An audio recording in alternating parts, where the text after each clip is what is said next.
আপনি যদি সত্যিকারের একজন প্রফেশনাল খামারি হতে চাই, অবশ্যই আমাদেরকে কি করতে হবে আমি বুঝে গেছি।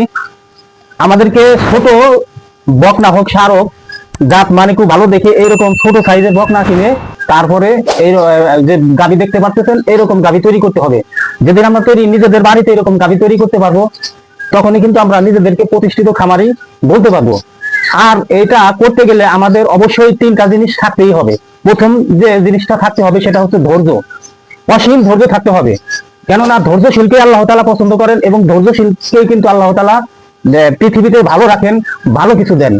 আমরা এতটাও ধৈর্য হয়ে যাই যে আমাদের রেডিমেড খামারি হতেই হবে।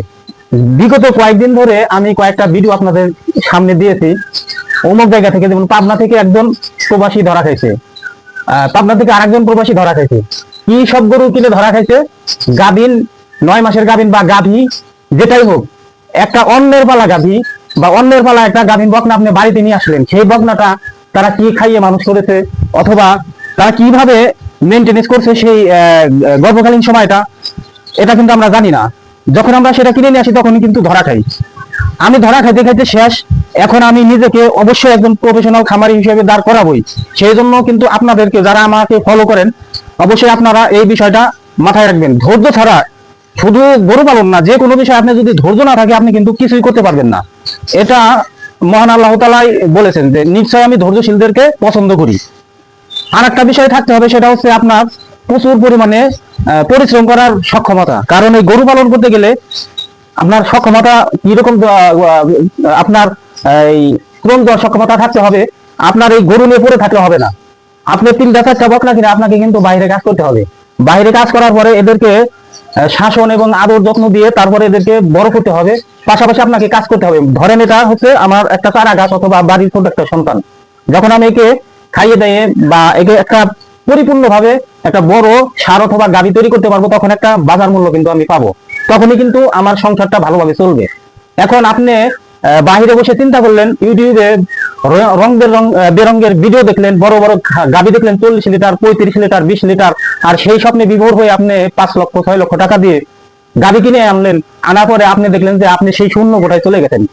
আপনাকে শূন্য থেকে 10 সংখ্যায় যেতে হবে। শূন্য থেকে 10 সংখ্যায় যেতে হলে অবশ্যই 1 থেকে শুরু করতে হবে।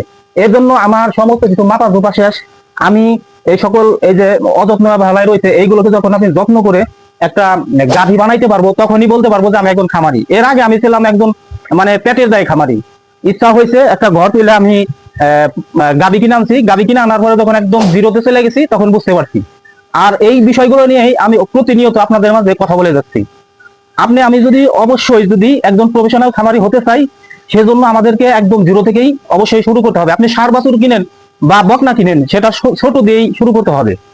আপনি 5 লক্ষ টাকা দিয়ে গাভী না কিনে আপনি যদি 2 লক্ষ টাকা দিয়ে 4টা এরকম 50,000 টাকার মূল্যে এরকম ভালো সাইজের এখন আপনি বকনা পাবেন। 4টা কিনলে পারে আপনার নয় 4 বছর লাগুক, 5 বছর লাগুক, 6 বছর লাগুক, তখন কিন্তু আপনি 6 বছর পরে হোক, 2 বছর পরে হোক, আপনি যে রেজাল্ট পাবেন, আর আপনি ওইখান থেকে উত্তরবঙ্গ, পাবনা বা বিভিন্ন বাংলাদেশের বিভিন্ন জায়গায় বড় বিগ বিগ সাইজের গাভী বিক্রি করে, সেইগুলো এনে আপনার যে স্বপ্নের একটা ইয়ে আছে যে আমি একদম খামারি হব, বা এই খামার থেকে দুধ উৎপন্ন করে বা মাংস ফ্যাটেনিং করে আমি একটা প্রতিষ্ঠিত খামারি হব এবং আমার সংসারকে ইস্টাবলিশ করব। এমনিতেই গরু পালন আমাদের সংসারে কেউ পছন্দ করে না। শুধু আমি না, সকলেরই কিন্তু ফ্যামিলিতে একটা ঝামেলা থাকে যে গরু পালন কেউ পছন্দ করতে চায় না। তারপরে যদি সেই গরু কিনে ধরা খায়, তাহলে তার উপায়টা থাকে কি? গত 2-3 দিন ধরে আমি একটা ভিডিও শুধু দিয়ে যাচ্ছি, বা একজন ভাইয়ের কথা বললাম, তার ফ্যামিলির অবস্থা খুবই জঘন্য। তার ওয়াইফের টাকা নিয়ে সে, বা তার জমানো, বিদেশ থেকে আসার পরে জমানো টাকা নিয়ে গাভী কিনে কি ধরা খায় না খাইছে, সে আজকে দিশে হারা। গাভীটার এমন পর্যায়ে এখন তার খুরা রোগে ধরে গেছে গাভী। তাহলে সেই গাভীটা সম্পূর্ণই লস। 2,65,000 টাকার গাভী একদম জিরোতে চলে গেছে। এর জন্যই তো বলি যে গরু পালন করতে গেলে অবশ্যই শুরু থেকে শুরু করতে হবে। আর প্রথম থাকতে হবে ধৈর্য। ধৈর্য না থাকলে এই সেক্টরে টিকা যাবে না। তারপরে থাকতে হবে অবশ্যই পরিশ্রম করার সক্ষমতা। তৃতীয় থাকতে হবে অভিজ্ঞতা। আর অভিজ্ঞতা অর্জন করার জন্য আপনাকে কিন্তু স্কুল কলেজে যেতে হবে না। এই স্কুল কলেজ ছোট একটা ঘর তৈরি করে এরকম ছোট গরু যখন আমি নিয়ে আসবো, তখন কিন্তু আমার অভিজ্ঞতা অটোমেটিক হয়ে যাবে। তাই গরু পালন করার আগে সামান্য কিছু ধারণা নিয়ে আমি যদি এই ছোট সাইজের গরু, দেশি হোক, ফিজিয়ান হোক, সেটা যখন কিনে আমার বাড়িতে নিয়ে আসবো তখন কিন্তু আমার চিন্তা থাকবে এই গরুর একটা সমস্যা হলে আমি ডাক্তারের কাছে যাবো। একদিন গেলে আমার কিন্তু ওইখানে এই রোগের কি ট্রিটমেন্ট সেটা কিন্তু আমার জানা হয়ে যাবে। এই গরুকে কি খাওয়াইতে হবে, খাওয়াইলে এই গরুটা বড় হবে, সেটা কিন্তু অভিজ্ঞ লোকের কাছে গেলে তারা কিন্তু বলে দিতে পারবে। এর জন্য আপনি আগে অভিজ্ঞতার দরকার কিছুটা আছে, ঠিক আছে, কিন্তু পরিপূর্ণ অভিজ্ঞতা অর্জন করতে হলে অবশ্যই আপনাকে কিন্তু গরু কিনে এই বড় গরু কিনে আপনি কিন্তু অভিজ্ঞতা অর্জন করতে পারবেন না। বড় গরু কিনে অভিজ্ঞতা অর্জন করতে গেলে আপনি কিন্তু ফকিন্নি হয়ে যাবেন, আমার মতো দেউলিয়া হয়ে যাবেন। সেই জন্য যদি ছোট সাইজের গরু কিনে আপনি যদি বাড়িতে আনেন তখন এর কি প্রয়োজন হবে এ কিন্তু ধাপে ধাপে আপনাকে বলে দিবে। প্রয়োজনের কারণেই কিন্তু আবিষ্কার হয়। এই কথাটা যারা জ্ঞানী গুণী আছে, যারা শিক্ষিত আছে তারা বোঝেন। একটা জিনিসের প্রয়োজন হলেই কিন্তু তখন মানুষের মাথা ঘামাইলে কিন্তু সেই বিষয়টা সমাধান হয় এবং বিভিন্ন জিনিস আবিষ্কার হয়। আমরা যদি এই ছোট জিনিস কিনে এনে আমাদের বাড়িতে আনার পরে আমরা এর কি লাগবে, ঘাস খাওয়াইতে গেলে অবশ্যই ঘাসের জমি লাগবে, খ্যার কিনতে হবে, ভুসি কিনতে হবে, এইগুলো আস্তে আস্তে ধাপে ধাপে কিন্তু আমরা এগুলো করতে পারবো। সেই জন্য আপনাদের প্রতি বিশেষ অনুরোধ, যারা গরু পালন করতে চাচ্ছেন অবশ্যই গরু পালন করার আগে আপনাদেরকে 3টা বিষয় মাথায় নিয়েই এইখানে কাজ করতে হবে। প্রথমত আপনার প্রচুর ধৈর্য থাকতে হবে আর সক্ষমতা থাকতে হবে, কারণ শুধুমাত্র গরু পালন বা খামার করে, যে কোনো খামার করে আপনি বর্তমান সময় চলতে পারবেন না। পাশাপাশি আপনাকে অন্য কাজের ব্যবস্থা করেই কিন্তু এরকম ছোট গরু কিনে আপনাকে বড় করতে হবে।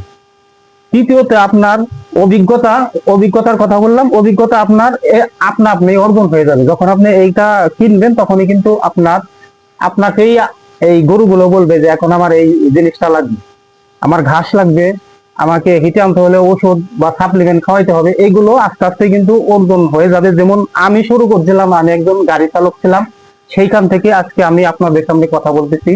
কিছুটা অভিজ্ঞতা হয়েছে বলেই আপনাদের সামনে কথা বলতেছি। সেইটা লস দিয়েই হোক বা এইখানে এসেই হোক, যখন আমি গাড়ি চালাইছি তখন আমার গাড়ি সম্পর্কে বিশাল ধারণা ছিল।